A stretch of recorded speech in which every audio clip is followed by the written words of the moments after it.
Bueno, buenas noches a todos. ¿Me están escuchando? ¿Escuchan bien? ¿Se escucha? ¿Se escucha?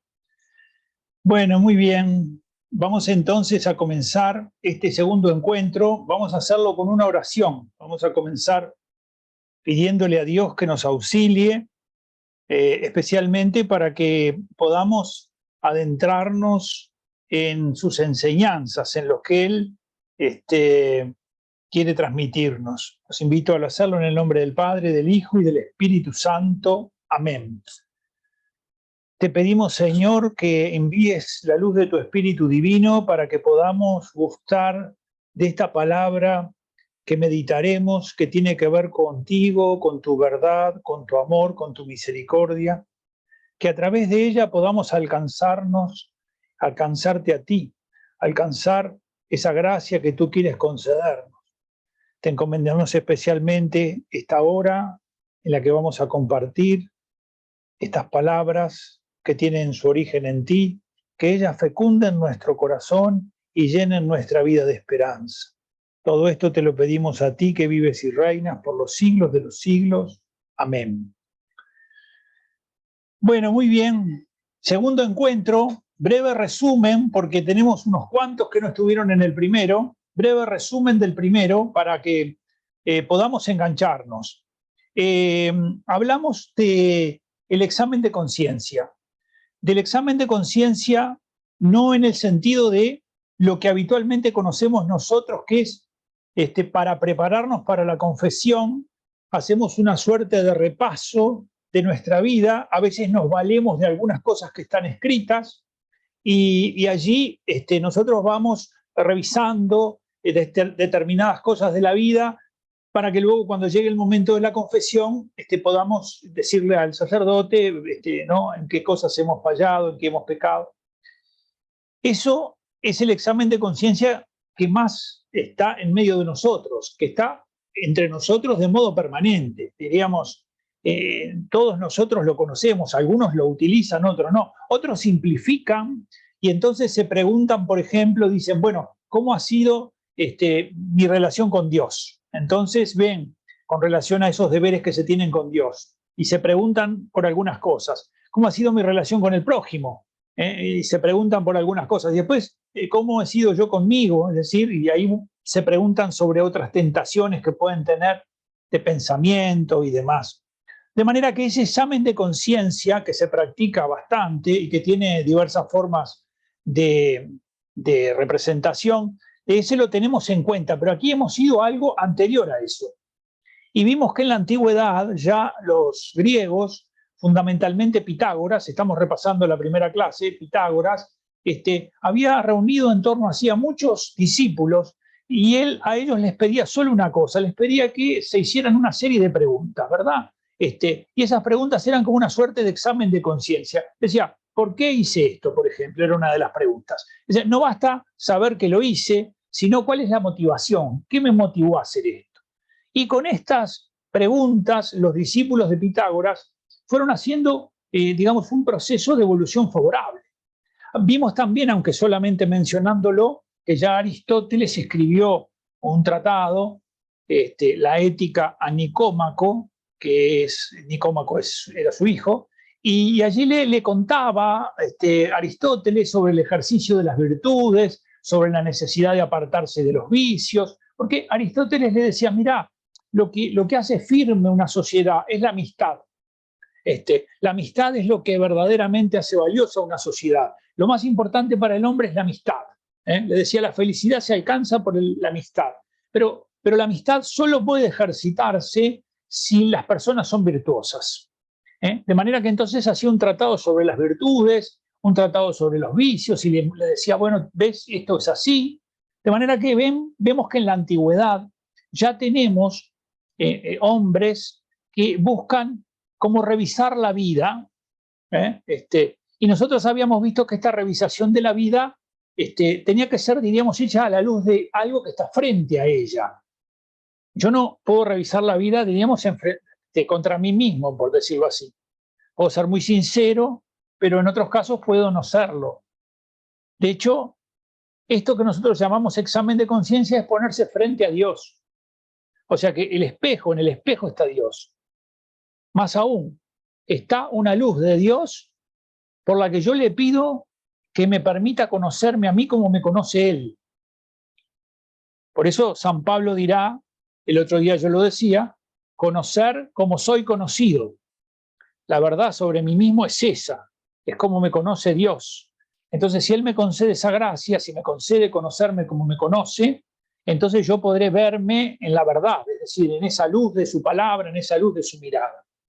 De manera que hay un antecedente en los griegos y de hecho en el mundo cristiano también. San Agustín con sus confesiones, a pesar de que la expresión confesiones quiere decir como dar testimonio de lo que Dios ha hecho en su vida, confesar en ese sentido, pero en esas confesiones uno va viendo que San Agustín va recorriendo su vida y va como mostrando las cosas que él ha ido desentrañando.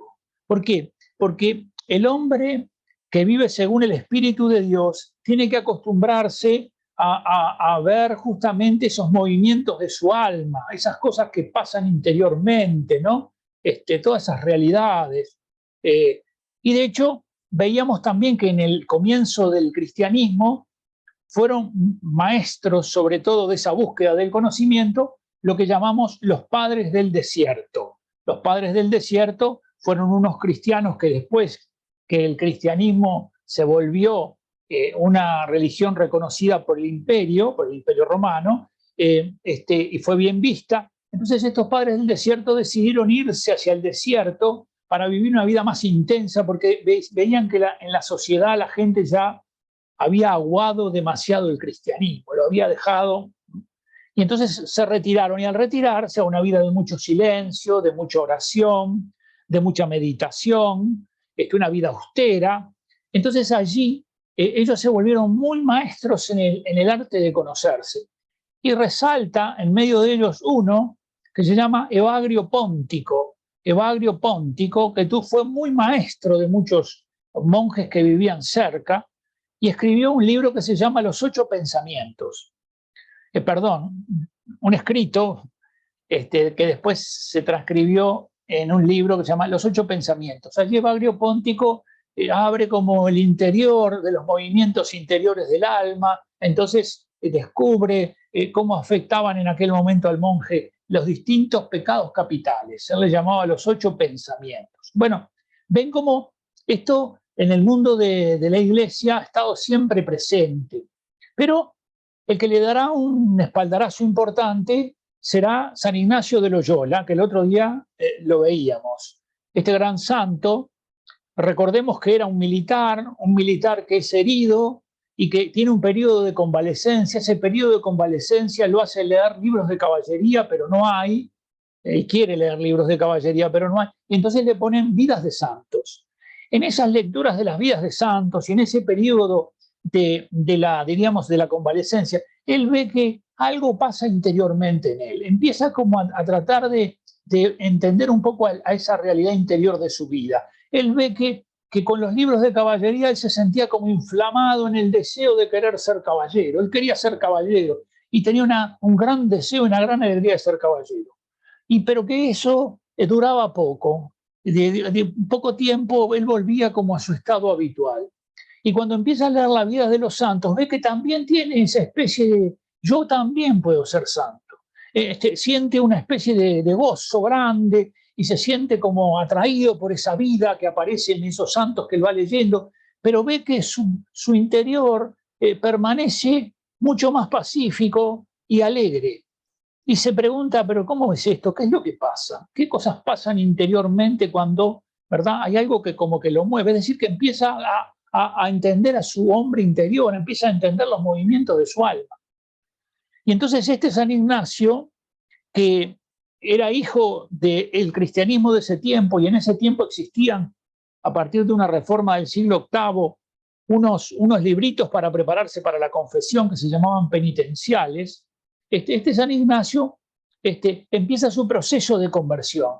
Y a medida que avanza en ese proceso de conversión, él allí va cada vez acentuando más la importancia que tiene el examen de conciencia. Pero no ya visto como una realidad para confesarse, sino como un camino para convertirse, como una realidad para vivir permanentemente en la existencia. Y entonces él evoluciona porque espiritualmente, diríamos, avanza.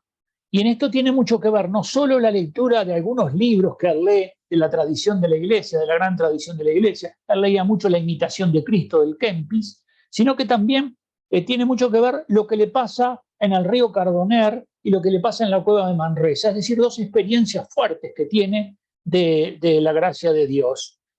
A eso hay que sumarle el periodo que él está en el monasterio de Montserrat. Estos tres hechos a él lo harán como mirar hacia esos movimientos interiores, las cosas que pasan en su alma, el movimiento interior, se vuelve muy atento a estas realidades.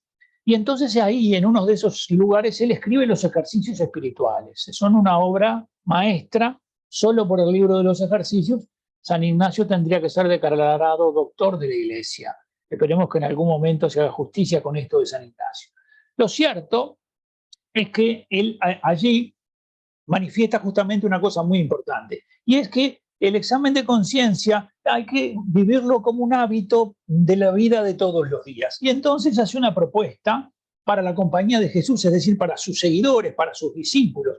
Les dice que hay posibilidad de hacer dos exámenes de conciencia. A uno lo llama general, y yo les decía el otro día que es una mirada rápida. Diríamos, es como si yo ahora me parara y diría, ¿cómo anda mi vida?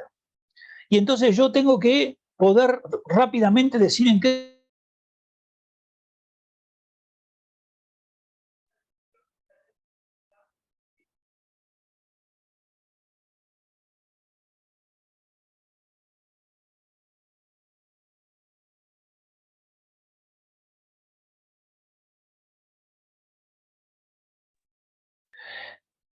Perdón que se había muteado, en esa dirección que aparece mi vida, digamos, como que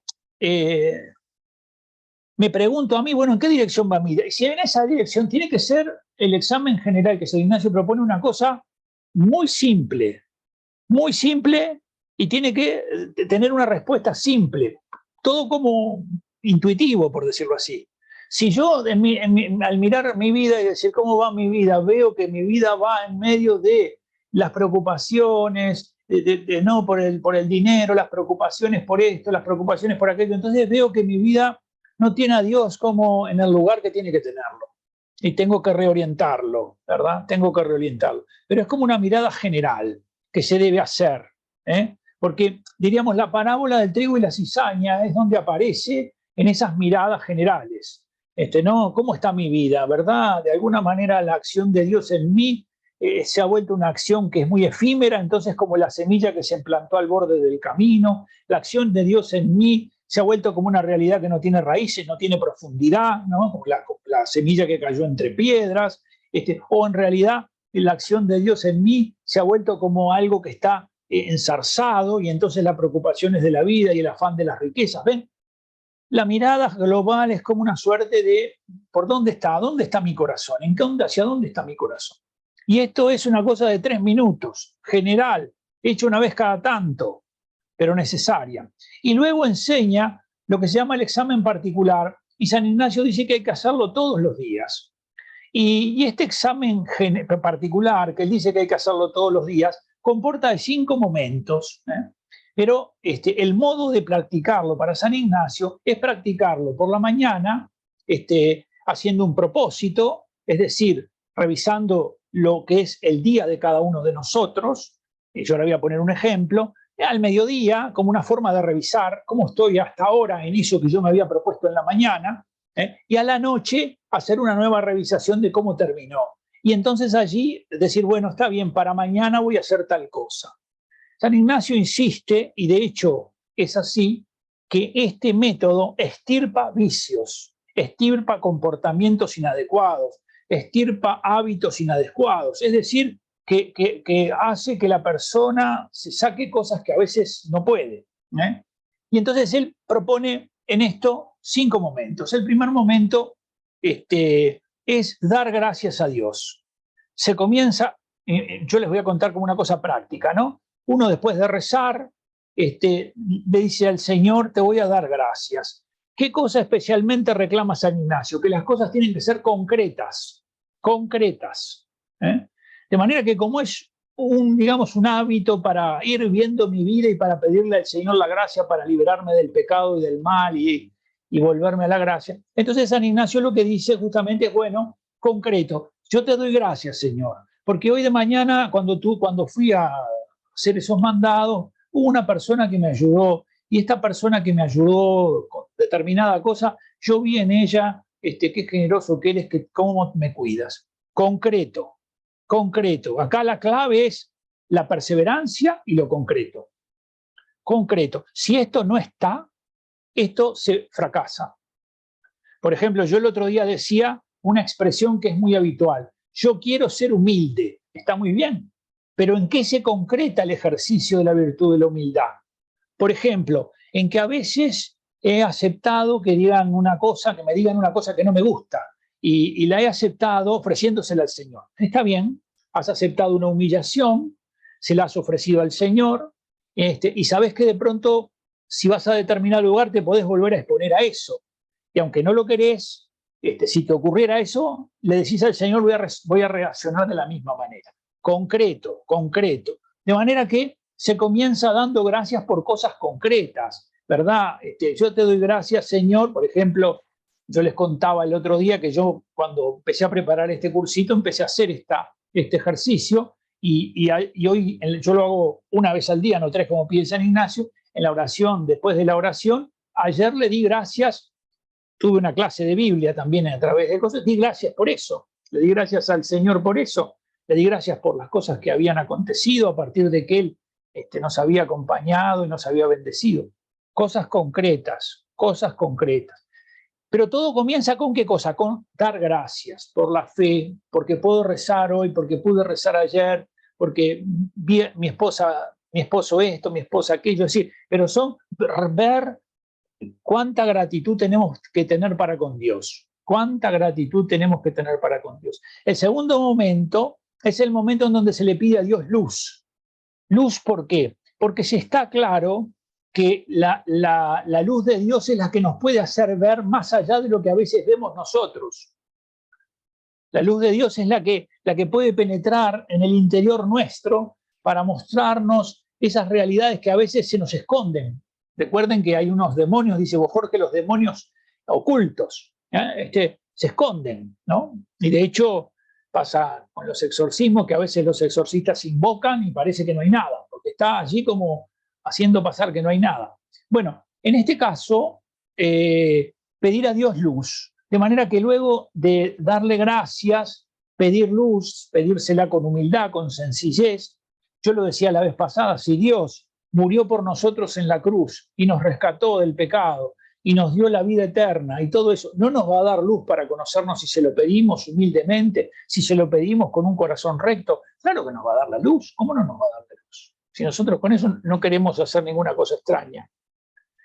Y el tercer momento es ahora tratar de visualizar en esas cosas, pero concretas, vuelvo a lo mismo, de la vida mía, en qué cosas no agradan al Señor, qué cosas en mi vida se vuelven no solo pecados, sino a veces sentimientos de contrariedad, a veces, digamos, hábitos inadecuados, no solo pecados, sino todos esos desórdenes que hay, ¿verdad? En algunos casos pueden ser pecados, pero en otros son cosas que conducen al pecado.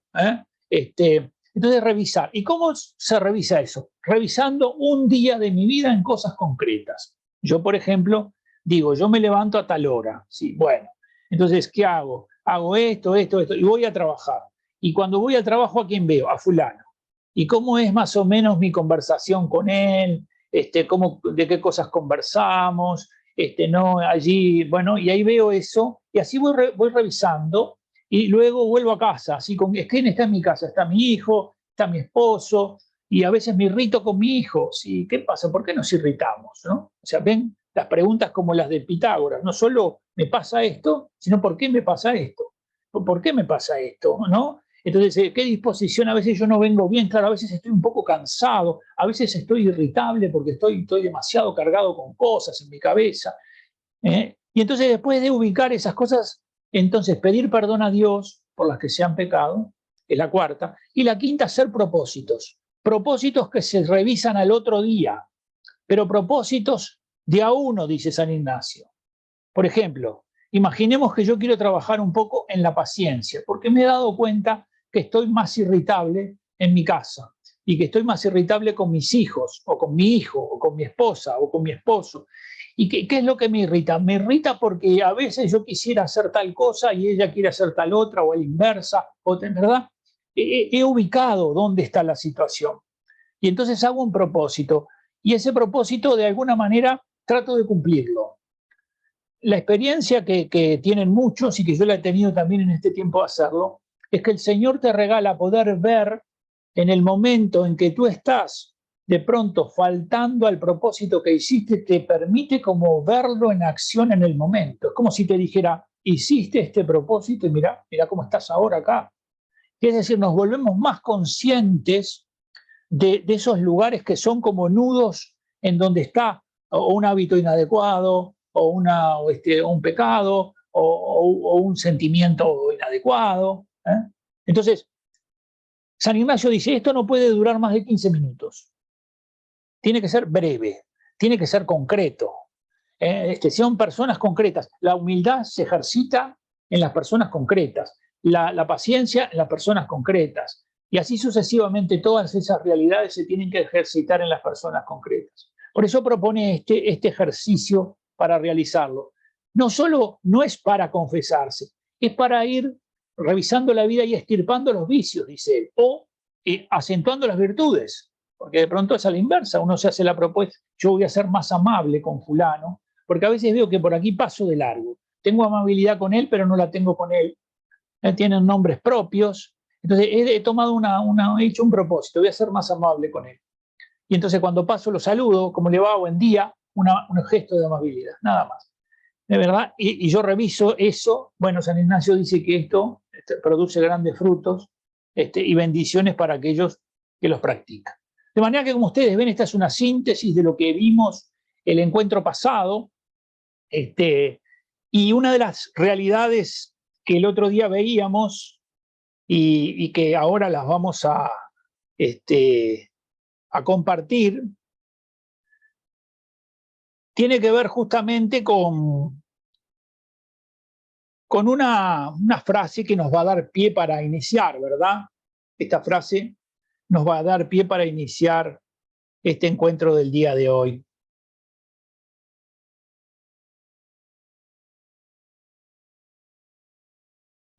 Justamente aquí, a ver si puedo un poquitito bajar esto, acá ahora me quedaron todos los nombres donde tengo la pantalla. A ver si la puedo sacar un poquito. Esto lo habíamos visto la pasada, pero esto es lo que a nosotros nos da un poquitito de pie, el inicio, ¿verdad? El examen de conciencia, dice allí, el signo sacramental de esta transparencia de la conciencia es el acto tradicionalmente llamado examen de conciencia. Esto es Juan Pablo II. Acto que debe ser siempre no una ansiosa introspección psicológica, porque el otro día insistíamos en esto. No estamos en el plano de la introspección psicológica, no estamos en el plano de que yo me quiero conocer a mí mismo por un método, ¿verdad? Sino que aquí estamos, yo me quiero conocer frente a Dios. Yo me quiero conocer frente a la ley de Dios. Yo me quiero conocer por una acción que pido a Dios, que permita que se pueda realizar. Sino una confrontación. Dice el Papa, ¿qué es un examen de conciencia? Es una confrontación. Yo me pongo frente, me enfrento a algo. Y entonces, a continuación, manifiesta una característica muy importante. Dice que esta confrontación tiene que ser sincera y serena. Sincera y serena. La sinceridad es muy necesaria para esto, ¿no? Porque si yo estoy revisando a la luz de una ley mi vida, o de la palabra de Dios, o de alguna relación vinculada, o de alguna cosa vinculada con Dios, evidentemente que debe ser sincera, porque ¿qué sentido tendría? Pero también serena. Serena. La luz de Dios que entra en nosotros es una luz amable, no es una luz que destruye, no es una luz que destruye. La zarza que arde sin consumirse, recuerden que en el Antiguo Testamento la zarza es imagen del pecado. La zarza aquella que Moisés contempla que arde sin consumirse, parece como una profecía del amor de Dios que va a querer salvar a los pecadores, pero no los va a querer destruir, que va a querer purificar a los hombres que se han apartado de él, pero no viene a destruirlos. El mismo texto, cuando habla de Juan Bautista, dice que no vino a quebrar la caña cascada, ni a apagar la mecha que arde humeante, no vino a destruir. Por eso cuando uno se mira, ¿verdad? Cuando uno trata de mirarse, tratando de hacerlo a la luz de la que Dios le va mostrando, esa confrontación es serena, es una confrontación serena, interior, con la ley moral, con las normas evangélicas propuestas por la Iglesia, con el mismo Jesucristo, ¿verdad? Estamos enfrente de una realidad de ese tipo. No estamos frente a nosotros mismos, por eso decíamos, no se trata de lo que habitualmente conocemos nosotros como una terapia psicológica. No se trata de eso. Además está la gracia, está la acción del Espíritu Santo, está la sanación que Dios pueda ejercer. Es decir, hay muchas cosas importantes allí. Esto no quiere decir que no sirva para nada la terapia psicológica. El otro día ya hablamos de lo que un católico necesitaría, un terapeuta católico, ¿verdad? Porque obviamente yo no soy solo carne, soy también espíritu. De manera que no solo me tiene que mirar y al mirarme ver una persona que más o menos, digamos, se explica biológicamente. Bueno, de manera que eso sí es importante. Digamos, esta realidad, esta ley frente a la que nosotros nos ponemos, la primera ley que Dios pone es justamente la que aparece cuando se le entrega a Moisés. Si ustedes recuerdan, Moisés es el hombre aquel elegido por Dios para sacar al pueblo de la esclavitud.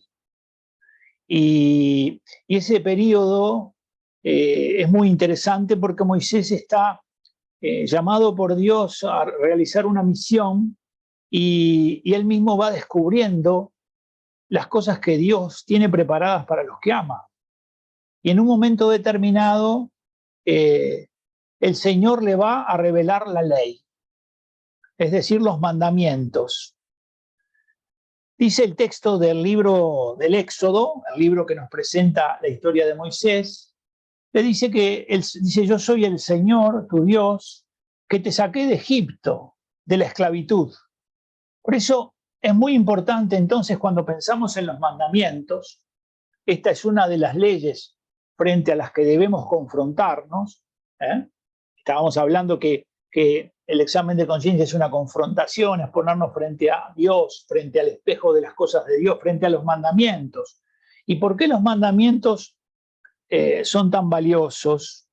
Los mandamientos son valiosos porque en realidad son una realidad bastante objetiva. Ahora vamos a ver cómo explicamos esto. Yo soy el Señor, tu Dios, que te saqué de Egipto de la esclavitud.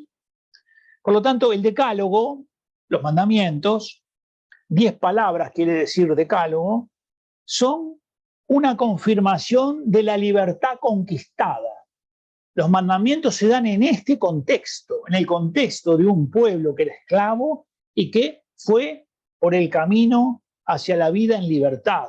Por eso deben ser analizados en este contexto, es decir, como que el mismo Señor viene a defender nuestra libertad. Así como lo hizo con Israel, lo hace hoy con nosotros, porque los 10 mandamientos Jesucristo dice que pueden resumirse en 2, el amor a Dios, con todas las fuerzas, y el amor al prójimo como a uno mismo. De manera que para nosotros tiene totalmente validez. El mismo Señor ha dicho que no vino a abolir los mandamientos, sino a llevarlos a una plenitud, a una perfección. De forma que los mandamientos vienen a hacer ¿qué cosa? Vienen a defender nuestra libertad. Recuerden, están en este contexto de esclavitud, tanto de los condicionamientos internos de las pasiones como de los abusos externos. de los condicionamientos, de las pasiones, como de los abusos internos, ¿verdad? Externos. Y esto es una constante en nuestra vida y en la vida de todos los hombres. Siempre aparecen estas dos realidades amenazantes: los desórdenes interiores o las realidades exteriores a nosotros. O sea que los mandamientos vienen a qué cosa, a eso, vienen a ayudarnos a nosotros a que podamos afirmarnos en el camino de la libertad. Esta es la decisión de Dios. Así como vinieron en aquel momento con Israel, vienen también con nosotros. Él nos ha constituido un pueblo libre. Y al constituirnos un pueblo libre nos ha dado una ley para que podamos vivir en esa libertad. El que nos creó y el que nos conoce, y nos conoce mejor que nadie, sabe qué es lo mejor para que yo pueda vivir las exigencias de ser su hijo. Y los mandamientos están en este contexto. No puedo, digamos, sacarlos del contexto. No puedo hablar de ellos sin el lugar en donde hacen irrupción, cuando aparecen. Es decir, que tienen que ver con un pueblo que es liberado, que ahora tiene que vivir las exigencias de la libertad, que apenas es liberado ya empieza a vivir las tentaciones, ¿verdad?, que tiene frente a sí. Por ejemplo, recuerden que apenas lo libera, el pueblo empieza a enojarse porque no tiene comida. Y entonces hay un momento en el que dice, más vale que nos hubiéramos quedado esclavos, porque por lo menos teníamos para comer cebollas.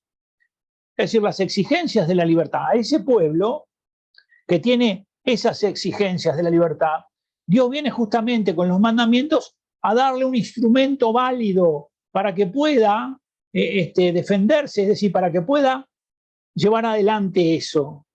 Por eso, ¿qué son estos mandamientos que el Señor entrega? Las dos tablas de la ley. En una de ellas, los 3 mandamientos que remiten a Dios. Y en otra, los mandamientos que refieren a la relación entre los hombres. A todo lo que tiene que ver con el prójimo. Bueno, son la confirmación de que somos libres, que hemos sido liberados y que ahora tenemos que vivir las exigencias de esa libertad, no de cualquier libertad, de la libertad que nos trajo Jesucristo, de la libertad que nos alcanzó Él con su muerte en la cruz. Y frente a esto tenemos que enfrentar esas realidades interiores que nos quieren desordenar, por ejemplo, el egoísmo, la avaricia, esas realidades interiores que nos quieren desordenar, o al mismo tiempo esas otras realidades exteriores, es decir, la cultura consumista, el materialismo, todas esas realidades que están fuera de nosotros y que también quieren desordenarnos, quieren llevarnos en otra dirección. Por eso el decálogo, que significa ahí, como yo les decía, 10 palabras, Dios la revela a su pueblo en la montaña santa. Y en la medida en que esto acontece en ese camino de liberación, de ese gran acontecimiento de liberación, lo importante sería lo que está al final de esta placa. Es decir, que las prohibiciones que aparecen negativas, como las positivas, por ejemplo, el 4.º mandamiento, honra a tu padre y a tu madre, indican las condiciones de una vida liberada de la esclavitud del pecado. Así tienen que vivir los hijos.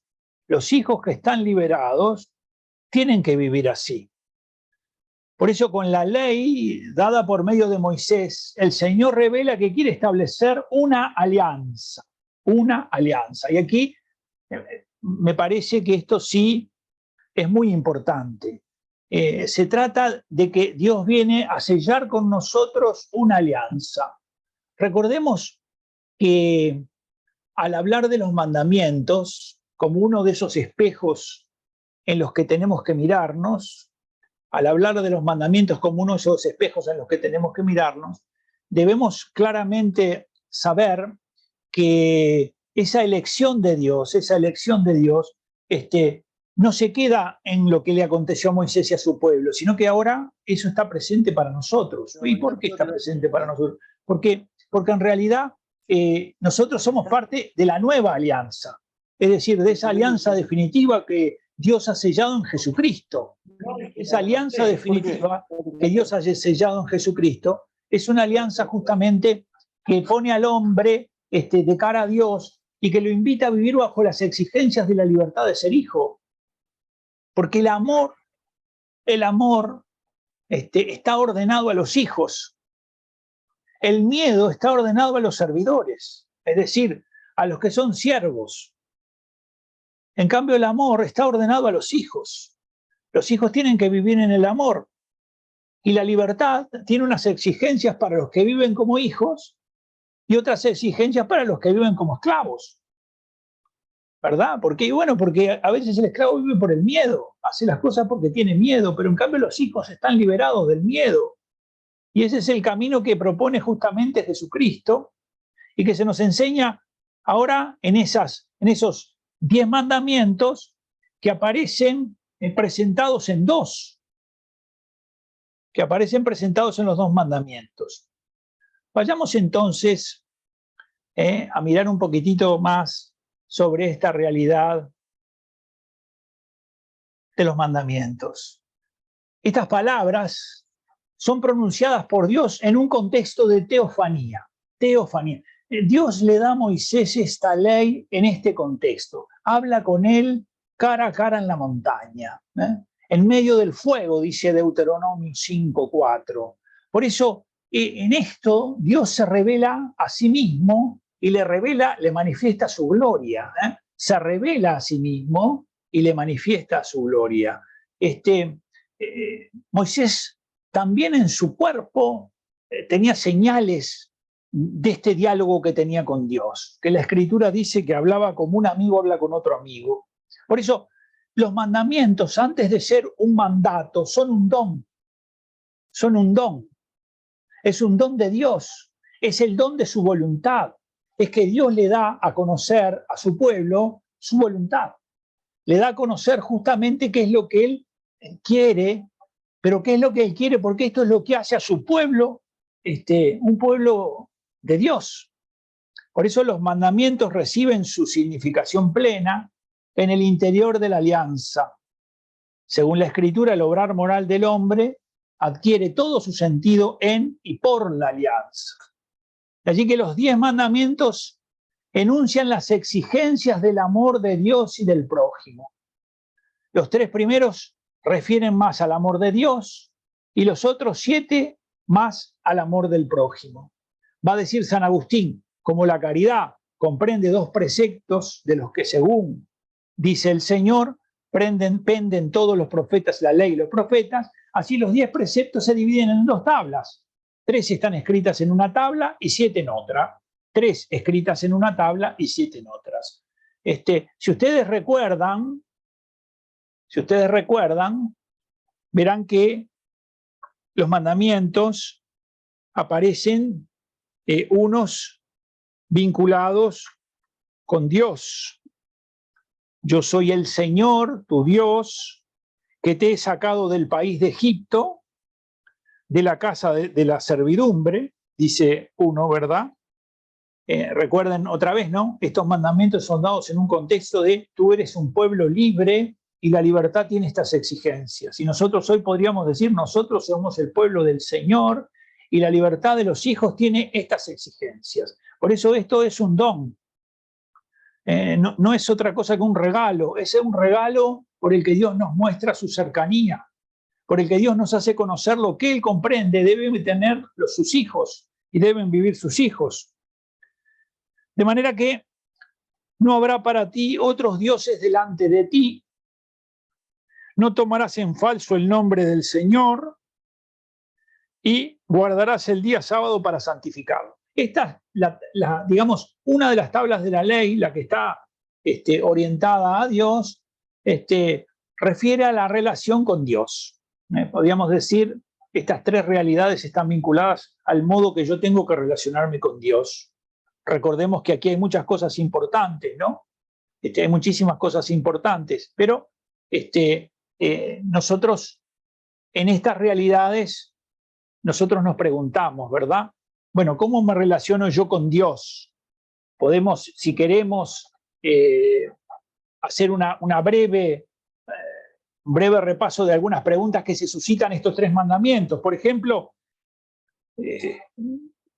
si he negado la existencia de Dios o no la he negado, si he consentido en dudas acerca de Dios, si me he negado a creer lo que Dios me ha revelado, si he tomado en serio o creído en horóscopos, en adivinadores, en evocaciones, en consultas de espíritus de muertos, si he practicado supersticiones, si he llevado amuletos, cintitas rojas, todas esas cosas que andan por ahí, si he aceptado doctrinas como pueden ser la reencarnación, si me he avergonzado ante otros de ser católico negando o disimulando mi fe cuando me han preguntado sobre mi pertenencia religiosa, si he desesperado pensando que Dios no me perdonará, no me quiere, y así sucesivamente, ¿verdad? Todas esas remiten un poco a esa palabra inicial del Decálogo, en el que justamente se dice, dice, no habrá para ti otros dioses delante de mí, no habrá para ti otros dioses delante de mí. Comentando este primer mandamiento de la ley, Santo Tomás de Aquino, que lo comenta en un libro, Santo Tomás de Aquino dice una cosa muy interesante, ¿no? Habla justamente de cómo este mandamiento remite a algunas realidades que los que son miembros del pueblo de Dios tienen que cambiar. Por ejemplo, dice Santo Tomás comentando esto, no tendrás otros dioses delante de mí o otros dioses extraños. Dice Santo Tomás que algunos le rendían culto a los demonios. Y pone como texto el Salmo 95. Y por otro lado dice que otros rendían culto a los cuerpos celestes, creyendo que los astros eran dioses. Y señala el texto de la sabiduría del capítulo 13. Y en tercer lugar dice que otros le rendían culto a los elementos inferiores. ¿No? Dice, pone de nuevo un texto de la sabiduría, ¿no? Y en cuarto lugar dice que otros le rendían culto a hombres, a aves o a otras criaturas, por lo cual, evidentemente, ¿verdad? Atentaban contra este mandamiento del Señor. O sea que es claro lo que establece justamente este primer texto. El segundo, no tomar el santo nombre de Dios en vano. Podríamos nosotros, para dar una idea por dónde va la cosa, decir si hemos blasfemado o tomado el nombre de Dios en vano. Santo Tomás es una explicación muy imponente de lo que es vano, es decir, lo que significa vano. Si he maldecido, si he bromeado con las cosas de Dios o con las personas santas, si he celebrado o difundido las burlas irreverentes de la publicidad cuando usurpa las cosas santas con fines comerciales y publicitarios sin respeto de nuestra fe o a los sentimientos de los creyentes, si he jurado en falso por alguna criatura o por Dios mismo, o he jurado sin necesidad o con ligereza, sin reparar en lo que hacía, si he tratado reverentemente los signos y personas sagradas, la cruz, los sacramentos, las fórmulas, las oraciones. Es decir, ¿ven? El tomar el nombre de Dios en vano. Segundo. Y el tercero, que remite a santificar las fiestas. Uno se puede preguntar si santifica el domingo, ¿no? Si se comporta reverentemente en los lugares sagrados, templos, cementerios, capillas, oratorios, si he estado distraído voluntariamente en los actos litúrgicos o en las oraciones, si no presto atención en llegar en hora a la misa, si he faltado a ella, si me fui antes de que terminara. Esto es solo un pantallazo de una serie de cosas que podríamos preguntarnos vinculadas con esta parte inicial de los mandamientos, ¿verdad? La que remite a nuestra relación con Dios. Pero lo cierto es que es claro, ¿verdad? Nosotros adoramos un solo Dios y este Dios nuestro es un Dios que al ocupar su lugar no es que desplaza las cosas buenas que hay cerca nuestro, sino que las pone a todas en su lugar. En la medida en que yo amo a Dios y al amar a Dios luego con todo mi corazón, con toda mi mente, entonces esto hace que todo lo demás, esas realidades que están en el entorno de mi vida, ocupen su lugar. Si yo no tengo a Dios en su lugar, es como el sistema planetario, ¿verdad? Si el Sol no está donde tiene que estar, hay otro que se mete en el lugar del Sol. O todos empezamos a girar alrededor de otra cosa que no es el Sol. Bueno, aquí es lo mismo. Si Dios está en su lugar, cada cosa está en su lugar. Si Dios no está en su lugar, entonces el trabajo está en el lugar de Dios, entonces mi esposo o mi esposa pueden estar en el lugar de Dios, la fama puede estar en el lugar de Dios, ¿verdad? Y entonces si Dios no está allí, se desordena ese universo, se desordena. Estamos girando en torno a otras realidades que no son Dios. Bueno, se nos advierte a nosotros como pueblo que este pueblo libre, un pueblo de hijos que es libre, está llamado siempre a saber que en el centro está Dios y que en la medida en que está Dios también es una garantía para que las demás cosas se ordenen, para que vayan en el lugar que corresponde, ¿eh? Que no se puede tomar ese nombre de Dios en vano, que no digamos que tenemos que tener un sumo respeto. Recordemos que los israelitas no llamaban a Dios por su nombre. Ustedes saben que cuando Moisés revela el nombre, que lo traducen por yo soy el que soy o el que estoy, porque el verbo ser y estar es el mismo, en realidad ellos escribían un tetragrama. No ponían Yahvé, sino que ponían unas 4 letras que no se podían leer. Y cuando llegaban a ese momento en la sinagoga, ellos decían Adonai, que quiere decir el Señor. De manera, y esto porque por una reverencia hacia el nombre de Dios, por un gran respeto hacia el nombre de Dios. Bueno, nosotros también debemos tener un gran respeto por el nombre de Dios. Tenemos que tratar de que nuestro lenguaje esto tenga, digamos, una cierta reverencia, ¿verdad? ¿Y por qué? Y bueno, porque somos hijos. Y los hijos respetan al Padre y lo aman. Y lo tratan con mucho amor y con mucha reverencia. Y también eso hacen con el Hijo y hacen con el Espíritu Santo. Y lo hacen en el Espíritu mismo del Señor. De forma que estos 3 mandamientos están en ese orden. Vamos entonces nuevamente a una placa nueva.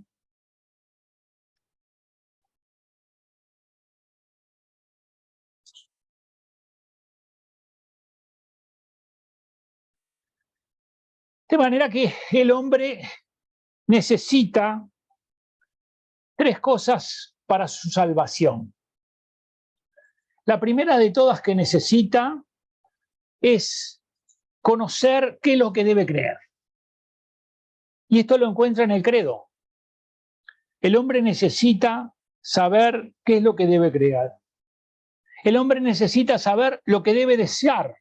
Y esto lo encuentra en el Padre Nuestro. Uno podría decir, ¿cómo en el Padre Nuestro encuentra lo que debe desear? Sí, porque Jesucristo, a través del Padre Nuestro, nos enseña a desear esas cosas que nos va a dar. Nosotros en el Padre Nuestro decimos, ¿no? Santificado sea tu nombre. Deseamos eso. Venga tu reino. Deseamos eso. Hágase tu voluntad. Es decir, nos enseña que estas cosas son las que tienen que estar en nuestro corazón como deseos, porque Dios quiere dárnoslas, pero comienzan manifestándose en nosotros bajo la forma de deseos. Son los deseos que el Señor nos enseña a tener. Y por eso estos deseos, podríamos decir, remiten a lo que es específicamente nuestra condición de creyentes, ¿verdad? Porque nosotros, ¿qué es lo que queremos? Nosotros queremos que el nombre de Dios sea santificado, santificado sea tu nombre. Queremos que el reino venga a nosotros tu reino. Queremos que se haga su voluntad. Pero estas cosas las tenemos que desear. Y el Señor, a través del Padre Nuestro, enseña a los discípulos las cosas que tienen que desear. ¿Por qué? Porque las van a alcanzar, Él se las va a conceder, pero tienen que comenzar en el corazón bajo forma de deseo. Y la última es, para nuestra salvación, debemos conocer lo que debemos vivir, lo que debemos cumplir. Es decir, lo primero se nos da en el credo, lo que tenemos que creer, que es muy importante para nuestra salvación. Lo segundo se nos da en el Padre Nuestro, que es justamente lo que debemos desear. Y lo tercero se nos da en los mandamientos, lo que tenemos que cumplir.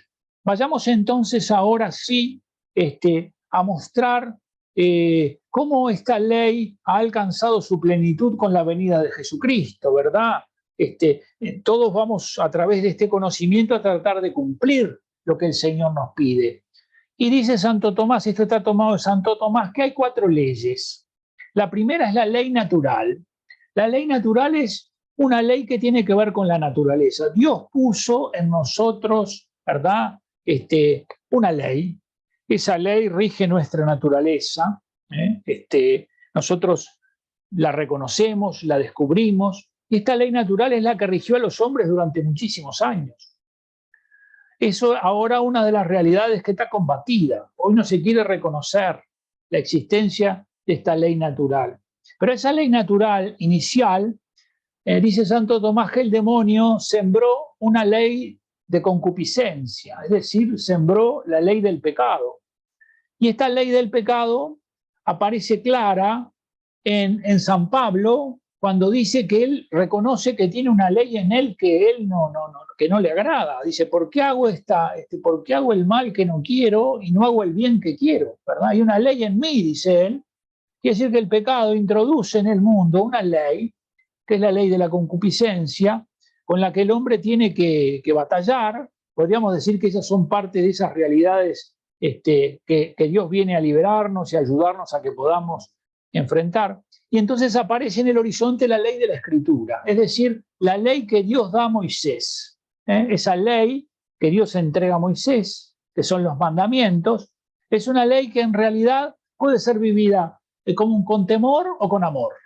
Diríamos, muchas veces la persona comienza más bien viviendo las cosas por temor. Dice, no me quisiera condenar, no quiero irme al infierno. Bueno, es un principio. Evidentemente que eso no es lo ideal, ¿verdad? Eso no es lo que corresponde. Pero a veces comienza por allí. El tema es cuando se queda allí, cuando sigue viviendo la ley por temor y no por amor, no da el paso.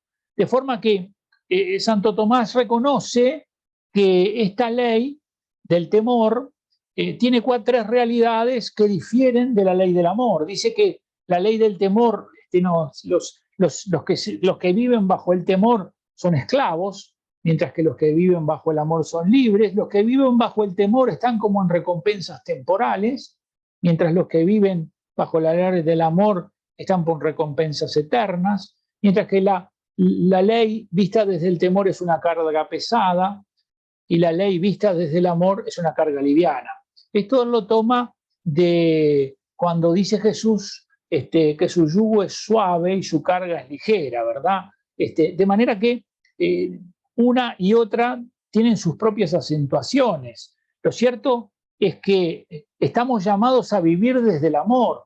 La plenitud está en la caridad. Y esto es una realidad que no podemos nosotros no reconocer. ¿Qué es lo excelente? ¿Qué es la cumbre de la vida cristiana? La caridad. ¿Por qué? Porque la caridad es Dios. La caridad es Dios. De manera que allí está la cumbre. El hombre está llamado a vivir en el amor. El hombre está llamado a vivir en la caridad. ¿Por qué? Porque de alguna manera la caridad es el Espíritu Santo en nosotros.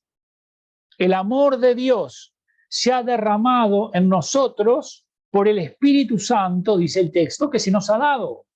De manera que cuando está en nosotros el amor de Dios, está el Espíritu Santo. De manera que el amor de Dios está derramado en nosotros. Y ese amor de Dios es el que tiene que movernos, es el que tiene que impulsarnos, es el que tiene que hacerse presente para entonces comprender en este contexto lo que son los mandamientos.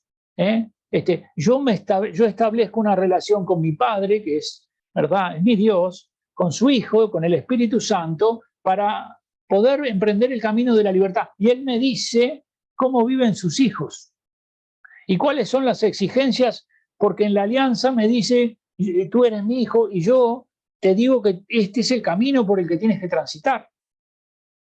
Y yo soy invitado a transitar por ese camino, ¿verdad? Si yo salgo del amor y vivo en el temor, entonces permanezco todavía en una relación que no es plena, que a veces puede ser inicial, pero que tiene que seguir su camino hasta llegar a la relación de amor. Pero que si no llega, evidentemente sigue siendo una relación en donde todavía permanecen en mí una serie de realidades en las que sigo siendo un esclavo, ¿verdad? En las que sigo siendo un esclavo. De forma que vayamos ya estamos llegando al final, vamos a la parte, ya estamos prácticamente con la hora.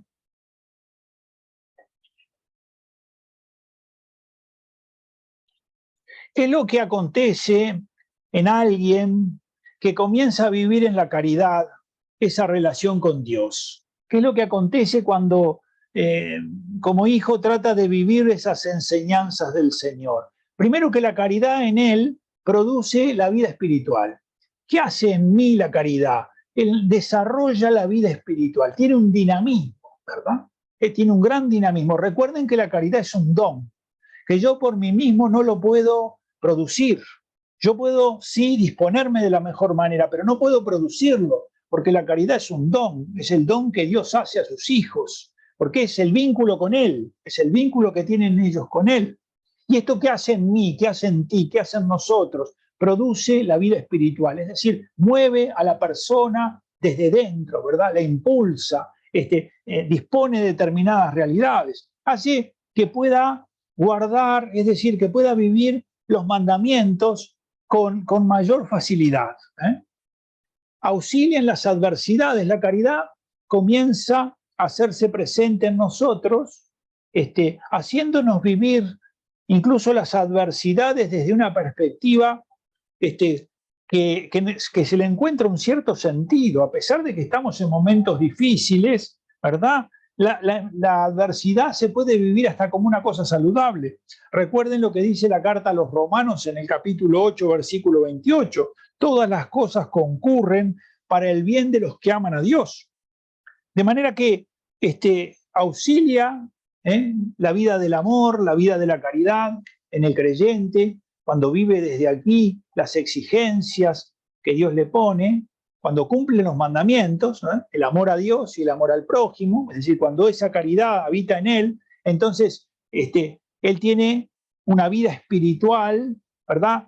Que no solo lo planifica, sino que lo transforma, porque el amor tiene esa capacidad de transformar al amante, ¿verdad?, en el amado, es decir, los transforma. Dice el profeta Isaías, dice, en la primera carta a los Corintios, dice, el que se une al Señor se hace uno solo en espíritu con Él. De manera que hay una potencialidad de transformación que nos viene de esta vida de la caridad en nosotros. Nos ayuda en el camino de la observancia de los mandatos divinos, de los mandamientos, de cómo vivirlos, porque es obvio que el que ama guarda la palabra del Señor. El que ama, dice, guardará mi palabra, ¿verdad? Auxilia en las adversidades y cuarto, conduce a la dicha. ¿Por qué? Bueno, porque uno de los efectos que posee la caridad es que es la promesa de la bienaventuranza. Porque sin la caridad todo es insuficiente. Eso es lo que enseña San Pablo en la carta a los Corintios, ¿verdad? Y en la carta a Timoteo dice, ya está preparada la corona de la justicia que me otorgará, dice San Pablo, aquel día el Señor, santo y justo juez, y no solo a mí, sino a todos los que aman su venida. De manera que la caridad conduce a la dicha. Estas cuatro cosas opera la vida de la caridad en nosotros. Estas cuatro cosas opera. ¿Y qué efectos produce también? Bueno, los enumero porque ya estamos sobre la hora: la remisión de los pecados, el perdón de los pecados, la iluminación del corazón, ilumina nuestro corazón, la alegría, la paz y la dignidad. Produce estos cuatro efectos en nosotros, esta vida de caridad, esta vida de unión con Dios que aparece cuando nosotros somos capaces de vivir los mandamientos del Señor. Hay que salirse de esa mirada sobre los mandamientos como si fueran una carga. En realidad son un don del amor de Dios que, volviéndonos libres, nos quiere expresar cómo viven sus hijos siendo libres, cómo viven bajo las exigencias de la libertad de ser sus hijos, porque cuando les da el don no los deja, digamos, a merced de sus fuerzas, sino que habita en ellos por este misterio de la caridad. De manera que tenemos que comprender cómo el Señor que nos ha salvado, que nos ha rescatado, en el camino nos entrega los mandamientos, ¿verdad? Los mandamientos nos ayudan. Yo decía, los mandamientos son muy importantes cuando quedan en esos 10 mandamientos para las personas que se inician. ¿Por qué? Porque el que se inicia, el que se acerca, necesita cosas seguras. Necesita, por ejemplo, que le digan no tanto lo que pasa interiormente, cuanto lo que él puede ver y lo que puede juzgar con facilidad. Entonces, cuando uno le dice no matarás, no robarás, no tendrás, no codiciarás bienes ajenos, ¿no? Son cosas objetivas, están allí. Él a través de eso puede visualizarlas y puede fácilmente ver si las está viviendo o no las está viviendo. Este es un paso inicial por el que todos hemos pasado y de alguna manera siempre está presente en nuestras vidas, porque el mismo Cristo dice que no vino a abolir la ley y los profetas, sino vino a darles plenitud. ¿Cuál es la plenitud? Que ahora no se viven como normas que se mandan, sino como expresiones de un amor, de la caridad, que ahora no solo está frente a mí, en ese Dios que me ama, sino que está dentro de mí en el Espíritu Santo que se me ha dado. Por eso ya no es una realidad que está fuera de mí en una tabla de piedra, sino ahora es Dios mismo en mí que hace que ese mandamiento del amor sea para mí el modo en que el Hijo tiene de agradar a su Padre y de santificarse. Bueno, si Dios quiere, el próximo jueves vamos a ver algo de otro espejo, ¿verdad? Este espejo, los mandamientos, un espejo en el que hay que verse. Vamos a seguir mirando alguna cosita más de esto. Y si Dios quiere, vamos ya a entrar en lo que serían los pecados capitales. Ya no tanto una mirada sobre un hecho que es bastante objetivo y exterior, sino ahora hacia adentro. Hay movimientos. La palabra capital viene de cabeza, capitis en latín, pero en realidad remite a la raíz. Estas cosas que aparecen en el exterior tienen raíces. Yo veo esto en mí, pero en realidad su raíz está aquí y, por ejemplo, si yo tengo vanidad, la soberbia seguramente será la raíz.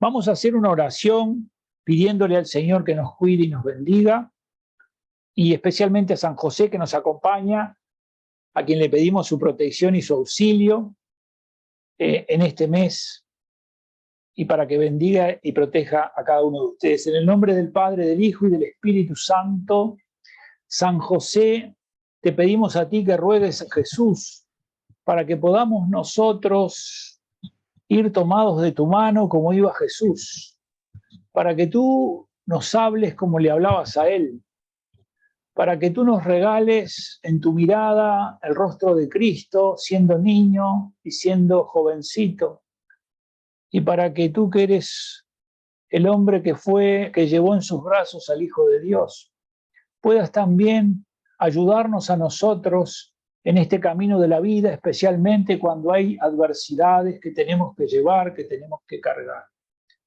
Queremos encomendarte a cada uno de los hermanos con los que estamos compartiendo este tiempo. Te pedimos para que tú intercedas a Jesús, ante Jesús, por cada uno de ellos, especialmente por los que sufren.